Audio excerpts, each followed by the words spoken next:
Everyone, welcome back to our channel science Vedant. आज हम आपको BSc first year first semester का प्रीवियस ईयर क्वेश्चन सॉल्व कराएंगे। ये जो पेपर है ये दीनदयाल उपाध्याय गोरखपुर यूनिवर्सिटी से बनाया गया है और ये जो सेशन है वो 2024 नहीं है, 2023 है। ये मुझे लिखने में टाइपो मिस्टेक हो गया है, 2023-24 का ये पेपर है। ओके, इस पेपर की कोर्स टाइटल है बेसिक ऑफ फिजिक्स और ये सब्जेक्ट कौन सा है? ये सब्जेक्ट है फिजिक्स का। इसका कोर्स आईडी है PHY101। ओके, इस पेपर में मैं पार्ट 2 सॉल्व कराऊंगी बिकॉज इसके पहले मैंने इसी पेपर का पार्ट 1 ऑलरेडी सॉल्व करा दिया है और वो आपको हमारे चैनल के प्लेलिस्ट में ऑलरेडी मिल जाएगा। ओके, इसलिए यहाँ पे आपको मैं पार्ट 2 आगे कंटिन्यू कर रही हूँ। टोटल आपके जो पेपर थे वो 50 क्वेश्चंस थे जिसको मैंने टू पार्ट में डिवाइड किया था। पार्ट 1 में 1 से 1 to 25 मैंने सॉल्व कराया है और ये है पार्ट 1 में, और पार्ट 2 में 26 to 50 क्वेश्चन मैं सॉल्व कराऊंगी, डिटेल सोल्यूशन दूंगी, जो कि ऑलरेडी यहाँ पे मैं अब एक्सप्लेन करने जा रही हूँ। इस पेपर के बारे में थोड़ा और डिटेल जान लेते हैं। ये जो पेपर है इस पेपर की पेपर आईडी है 1053। ऑलरेडी मैंने बताया हुआ है कि ये पार्ट 2 में एक्सप्लेन कर रही हूँ, जहाँ मैं क्वेश्चन 26 से 50 क्वेश्चन सॉल्व कराऊंगी। ये जो टोटल पेपर था आपका उसमें 50 क्वेश्चन थे, जिसमें जो टाइम आपको मिला था वो 1.5 आवर मिला था। ओके, यहाँ पे जो मैक्सिमम मार्क्स हैं वो हैं 75, यानी ये पेपर आपका कितने मार्क्स का है? 75 मार्क्स के हैं। इसके ज़्यादा जो डिटेल है वो पर क्वेश्चन कितने मार्क्स के होंगे वो मैंने पार्ट 1 में एक्सप्लेन किया है, तो दोबारा यहाँ पे एक्सप्लेन करने से कोई फ़ायदा नहीं है, इसलिए मैं अब आगे इसे कंटिन्यू करूँगी। एक और बात, यहाँ जो मैंने लिख दिया है ऑब्जेक्टिव टाइप क्वेश्चन पार्ट 1, ये पार्ट 1 नहीं है, ये पार्ट 2 है। ऑलरेडी मैंने बता चुका है, ये टाइपो मिस्टेक हो गया है, तो ये पार्ट 2 है ना कि पार्ट 1 है। ओके, अब चलते हैं हम क्वेश्चन को डिटेल में सॉल्व करते हैं। यहाँ पे 25 क्वेश्चंस और हैं जिसको हम सॉल्व करेंगे।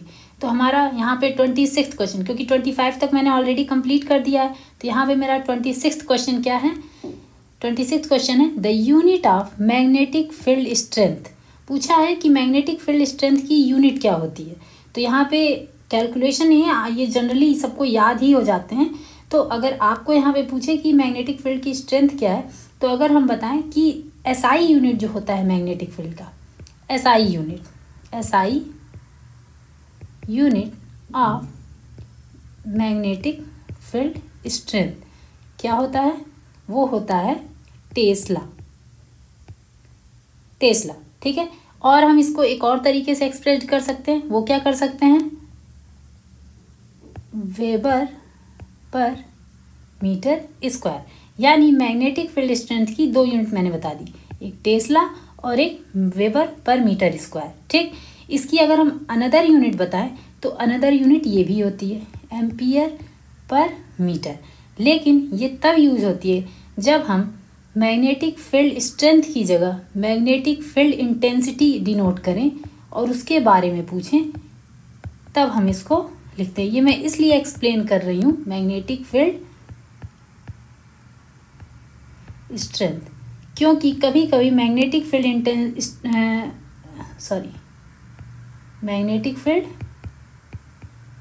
इंटेंसिटी, ओके, क्योंकि कभी कभी क्या करता है, स्ट्रेंथ ना पूछ के, यहाँ पे जो स्ट्रेंथ है वो स्ट्रेंथ ना देके इंटेंसिटी दे देता है। अगर इंटेंसिटी देता है तो आप लिखेंगे एम्पियर पर मीटर। वैसे यहाँ पे आंसर क्या होगा? यहाँ पे आपका आंसर होगा ऑप्शन नंबर सी, 26 का सी आंसर आपका करेक्ट आंसर है। ओके, नेक्स्ट क्वेश्चन चलते हैं। क्वेश्चन नंबर 27 पूछा है the most correct relation of force is. यहाँ पे फोर्स का सबसे करेक्ट रिलेशन क्या है? करेक्ट रिलेशन पूछने का मतलब कि जो सबसे बेसिक हम यूज़ करते हैं वो क्या है। वैसे अगर कोई बहुत कुछ न जानता हो तो डायरेक्ट फर्स्ट ऑप्शन लगा देगा F = ma, लेकिन यहाँ पे जो ऑप्शन मेरा चलता है वो है F = dp/dt। क्यों? ये जो होता है इसको हम कहते हैं फंडामेंटल लॉ। यही मेन है मेरा फंडामेंटल लॉ। क्यों मेन है? क्यों? क्योंकि it is apply in all situation including where mass is changing. Mass is changing, ये हर सिचुएशन में अप्लाई हो सकता है, वहाँ भी जहाँ पे मास क्या हो रहा हो, चेंज हो रहा हो। जैसे एग्जांपल दे दे कि रॉकेट बर्निंग फ्यूल, जब रॉकेट बर्निंग फ्यूल होती है तो वहाँ मास चेंज होता रहता है, और जब चेंज होगा तो भी वहाँ पे हम इसको अप्लाई कर सकते हैं। एंड अगर हम जनरली देखें तो ये भी एक फार्मूला होता है F = ma। अब इसको बता दें ये कब होता है यूज, तो ये स्पेशल केस के लिए लिख सकते हैं इसको हम, special case of fundamental law. क्यों? Because extremely useful for everyday physics problem where the mass of object does not change. ये वहाँ नॉर्मली यूज होता है जहाँ पे मास डज नॉट चेंज। ठीक है, तो इसलिए हमारा ऑप्शन कौन सा सही होगा? Option number B, F = dp/dt। यही मेरा मेन फंडामेंटल लॉ है, जिसको मोस्ट एक करेक्ट रिलेशन कहते हैं फोर्स का। ओके, तो 27th का बी ऑप्शन हमारा correct answer. Okay, next question चलते हैं। क्वेश्चन नंबर 28 पूछा है, the law of motion and gravity was discovered by. ये तो जनरल नॉलेज का क्वेश्चन हो गया आपका, कि आप थ्योरी पढ़ रहे हैं, उसमें आपको ये सब चीज़ें ऊपर में दिया रहता है। जब भी कोई टॉपिक पढ़िए तो उसके बारे में थोड़ी डिटेल जरूर देता है बैकग्राउंड में, तो ये सब है, तो आपको जनरली याद रहना चाहिए। तो यहाँ पे ऑप्शन क्या होगा? The law of motion and gravity was discovered by. इसका आंसर होगा आपका option number D, sir Isaac Newton. इन्होंने ही डिस्कवर किया था। ओके, तो 28 का डी ऑप्शन आपका करेक्ट आंसर है। नेक्स्ट क्वेश्चन चलते हैं। Question number 29, the full form of RTG is. Full form RTG का पूछा है, तो फुल फॉर्म आरटीजी का क्या होगा यहाँ पे चेक कर लेते हैं। Radio isotope thermo electric generator. अगर हम आपको बताएं तो यही इसका करेक्ट आंसर है, ऑप्शन नंबर ए। Okay, radio isotope thermo electric generator. आप आगे के भी ऑप्शन पढ़ सकते हैं, चूंकि मुझे याद था इसलिए मैंने आपको डायरेक्ट बता दिया कि 29 का ए ऑप्शन आपका करेक्ट आंसर है। नेक्स्ट क्वेश्चन चलते हैं। Question number 30, 4 equation of electromagnetic theory was given by. Electromagnetic theory के जो 4 इक्वेशन है वो किसने डिस्कवर किए थे या किसने दिए हैं? तो 30 का ऑप्शन आपका क्या है? मैक्सवेल। जेम्स क्लार्क मैक्सवेल नहीं, वो 4 इक्वेशन दिए थे इलेक्ट्रोमैग्नेटिक थ्योरी के। तो क्वेश्चन नंबर 30 का ऑप्शन नंबर ए आपका करेक्ट आंसर है। नेक्स्ट क्वेश्चन चलते हैं। क्वेश्चन नंबर 31 ने पूछा photo electric effect was discovered by. Photo electric effect किसने डिस्कवर किया था? तो इसका ऑप्शन आपका कौन सा है? Option number D, Albert Einstein ने फोटो इलेक्ट्रिक इफेक्ट को डिस्कवर किया था। तो क्वेश्चन नंबर 31 का आपका कौन सा ऑप्शन करेक्ट हो गया? ऑप्शन नंबर डी आपका करेक्ट ऑप्शन है। ओके, नेक्स्ट क्वेश्चन चलते हैं। Question number 32, Albert Einstein received Nobel prize in. पूछा है कि आइंस्टाइन ने नोबेल प्राइज कब रिसीव किया था, किस सन में रिसीव किया था? तो इसका आंसर आपका कौन सा है? ऑप्शन नंबर ए, 1905 को उन्होंने नोबेल प्राइज रिसीव किया था। ठीक है, तो क्वेश्चन नंबर 32 का आपका ऑप्शन कौन सा सही है? ऑप्शन नंबर ए आपका करेक्ट ऑप्शन है। ओके, नेक्स्ट क्वेश्चन चलते हैं। Question number 33, Chandrayaan 3 is mission of. पूछा है चंद्रयान 3 किस का मिशन था? तो यहाँ पे ये तो सबको पता है, ये लेटेस्ट का ही रहा है। तो ये हमारा कौन सा ऑप्शन सही है इसका? इसरो, ISRO। तो ऑप्शन क्वेश्चन नंबर 33 का ऑप्शन नंबर ए आपका करेक्ट आंसर है। ओके, नेक्स्ट क्वेश्चन चलते हैं। क्वेश्चन नंबर 34 पूछा है when moon passes between the sun and earth. पूछा है अगर मून सन और अर्थ के बीच में से पास करे तो वो क्या होता है? तो इसका ऑप्शन कौन सा है? इसका ऑप्शन होता है ऑप्शन नंबर ए, अ सोलर इक्लिप्स हैपन। कैसे? इसका अगर हम डायग्राम आपको दिखा दें तो ये है आपका, ये मान लीजिए यहाँ पे आपका है सन। ठीक है, ये मैंने यहाँ पे एक डायग्राम बनाया, ये हो गया। और अगर मैं दिखा दूँ ये, ठीक है, ये रोटेट हो रहा है, यहाँ लिख दीजिए इसको अर्थ और यहाँ इसको लिख दीजिए मून। अब क्या पूछा है? When moon passes between the sun and earth. तो सन और अर्थ के बीच में जब भी मून आता है तो उसको हम क्या कहते हैं, सोलर इक्लिप्स हैपन होता है। ओके, तो हमारा 34 का option number A correct option है। ओके, नेक्स्ट क्वेश्चन चलते हैं। Question number 35, hydrogen bomb is based on. Hydrogen bomb किस पे बेस्ड होता है, तो न्यूक्लियर फ्यूजन पे। ये तो हमारा इंटर का क्वेश्चन है कि न्यूक्लियर फ्यूजन पे ये बेस्ड होता है। तो क्वेश्चन नंबर 35 का ऑप्शन नंबर बी मेरा करेक्ट आंसर है। ओके, नेक्स्ट क्वेश्चन चलते हैं। Question number 36, BARC is located at. पूछा है कि बार्क का जो मेन सेंटर है वो कहाँ पे लोकेटेड है, तो ऑप्शन नंबर इंडिया में। तो यहाँ पूछा है कि ऑप्शन नंबर हमारा कौन सा यहाँ पे हो जाएगा, option number Mumbai, Bengaluru, Delhi, Chennai. Option number हमारा ए करेक्ट आंसर होगा। ओके, इसका फुल फॉर्म क्या होता है, Bhabha atomic research centre. Bhabha atomic research centre. Okay, तो 36 का ऑप्शन नंबर ए हमारा करेक्ट आंसर है। ओके, नेक्स्ट क्वेश्चन चलते हैं। क्वेश्चन नंबर 37 पूछा है which one of the following is Nobel laureate. यहाँ पे नोबेल लॉरेट कौन थे, तो हमारा इसका ऑप्शन कौन सा होगा, ऑप्शन नंबर ए, सीवी रमन जो थे वो हमारे नोबेल लॉरेट थे। ठीक है, तो 37 का ऑप्शन नंबर ए हमारा करेक्ट आंसर है। नेक्स्ट क्वेश्चन चलते हैं। क्वेश्चन नंबर 38 पूछा है first Indian director of IISc. IISc के फर्स्ट इंडियन डायरेक्टर कौन थे, तो इसका आंसर कौन सा होगा हमारा, इसका आंसर है हमारा सीवी रमन। सीवी रमन ही फर्स्ट डायरेक्टर इंडियन डायरेक्टर थे आईआईएससी के। ओके, तो ऑप्शन नंबर क्वेश्चन नंबर 38 का ऑप्शन नंबर ए हमारा करेक्ट आंसर है। ओके, नेक्स्ट क्वेश्चन चलते हैं। Question number 39, the experiment proof of Maxwell electromagnetic theory was given by. जो पूछा है यहाँ पे कि एक्सपेरिमेंटल प्रूफ किसने दिया था मैक्सवेल इलेक्ट्रोमैग्नेटिक थ्योरी का, तो ये हमारा कौन सा ऑप्शन सही हो जाएगा, इसका ऑप्शन है हेनरिच हर्ट्ज ने एक्सपेरिमेंटल प्रूफ दिया था इलेक्ट्रोमैग्नेटिक थ्योरी के लिए। तो क्वेश्चन नंबर 39 का ऑप्शन नंबर ए हमारा करेक्ट आंसर है। ओके, नेक्स्ट क्वेश्चन चलते हैं। Question number 40, the first law of thermodynamic is law of.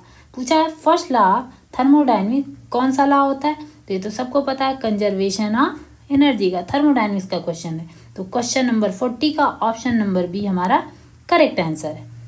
Next question चलते हैं। Question number 41, the mirror used by dentist doctor. जो डेंटिस्ट डॉक्टर होते हैं वो कौन सा मिरर यूज करते हैं, तो इसका ऑप्शन कौन सा सही हो जाएगा, ऑप्शन नंबर ए, कॉनकेव मिरर वो यूज करते हैं। ओके, तो क्वेश्चन नंबर 41 का ऑप्शन नंबर ए हमारा करेक्ट आंसर है। नेक्स्ट क्वेश्चन चलते हैं। Question number 42, the image which is form behind the mirror.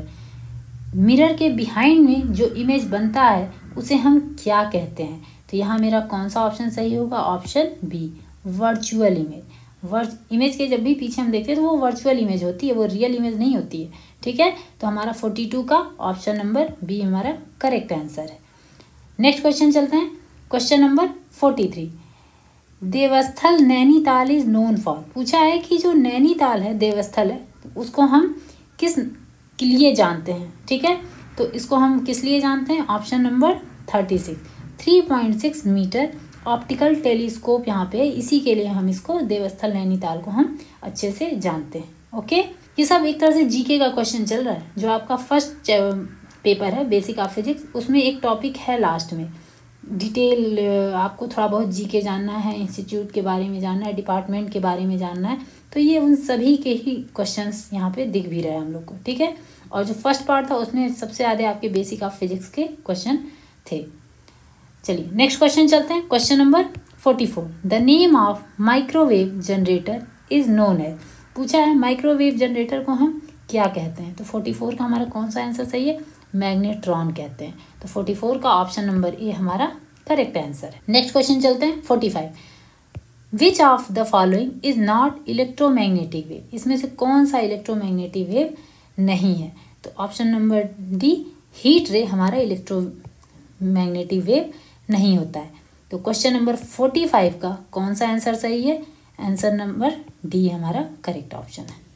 Next question चलते हैं। Question number 46, fundamental particle in an electromagnetic wave. पूछा है कि कौन सा फंडामेंटल पार्टिकल होता है इलेक्ट्रोमैग्नेटिक वेव में। इलेक्ट्रोमैग्नेटिक वेव से काफ़ी क्वेश्चन इसमें दिए हुए हैं, तो इसका हमारा कौन सा ऑप्शन सही हो जाएगा, ऑप्शन नंबर ए, फोटान ही इसका फंडामेंटल पार्टिकल होता है। तो 46 का ऑप्शन नंबर ए हमारा करेक्ट आंसर है। नेक्स्ट क्वेश्चन चलते हैं। Question number 47, the law of electromagnetic induction was given by. Electromagnetic induction को किसने दिया था? तो 47 का आपका कौन सा ऑप्शन सही है? ऑप्शन नंबर ए, फैराडे ने दिया था। तो 47 का option number A correct option है आपका। नेक्स्ट क्वेश्चन चलते हैं, question number 48। Fire in terms of matter is, fire को मैटर के टर्म में हम क्या कह सकते हैं? तो सॉलिड, लिक्विड, गैस तो बिल्कुल नहीं कह सकते। ओके, तो ऑप्शन नंबर हमारा कौन सा है? Plasma, D. ओके, तो 48 का डी ऑप्शन हमारा करेक्ट आंसर है। ओके, नेक्स्ट क्वेश्चन चलते हैं, question number 49। Balmer line found in, पूछा है कि ये हमारा इंटर का भी क्वेश्चन है कि बाल्मर लाइन किस में फाउंड होती है? तो ऑप्शन नंबर ए, हाइड्रोजन स्पेक्ट्रम में हमको बाल्मर लाइन मिलती है। ओके, तो 49 का फर्स्ट आंसर है हमारा ए ऑप्शन, वही हमारा करेक्ट आंसर है। ओके, नेक्स्ट क्वेश्चन पे चलते हैं। Next question and last question, question number 50। The speed of earth around the sun, ठीक, स्पीड ऑफ अर्थ सन के अराउंड कितनी होती है? तो 50 का ये तो सबको पता होता है, 50 का हमारा ए ऑप्शन सही है, 3 × 10⁴ मीटर पर सेकेंड। 50 का ऑप्शन नंबर ए हमारा करेक्ट आंसर है। ये हो गया आपका 26 to 50 क्वेश्चन के डिटेल सोल्यूशन। डिटेल्ड इसलिए क्योंकि इसमें ज़्यादा मुझे एक्सप्लेन करना ही नहीं था, सब जीके टाइप के क्वेश्चन थे। शुरू के 2 क्वेश्चन केवल थोड़ा सा एक्सप्लेन करने वाले थे। ओके, अब आपका total 1 to 50 question part 1 and part 2 में मिला के कवर हो गए। ओके, तो आज के लिए बस इतना ही। अगर आपको हमारे लेक्चर, हमारे ये detail solution previous year papers के अगर आपको पसंद आते हैं तो हमारे चैनल को ज़रूर सब्सक्राइब कीजिएगा, बेल नोटिफिकेशन ऑन कर लीजिएगा। अगर हमारा चैनल आपको पसंद आए तो एक बार ज़रूर हमारे चैनल के प्लेलिस्ट को जाके देखिएगा, जहां आपको बीएससी से रिलेटेड सारे प्रीवियस ईयर क्वेश्चंस मिल जाएंगे और डिटेल्ड लेक्चर भी धीरे धीरे अपलोड किए जा रहे हैं, वो भी आपको मिल जाएंगे। और लास्ट में ये भी ज़रूर बताइएगा, कमेंट में ज़रूर लिखिएगा कि आप किस यूनिवर्सिटी के स्टूडेंट हैं। ओके, और जाते जाते हमारे चैनल को एक हाइप ज़रूर देके जाइएगा अगर आपको हमारा चैनल पसंद आता है तो। Okay, thank you, bye.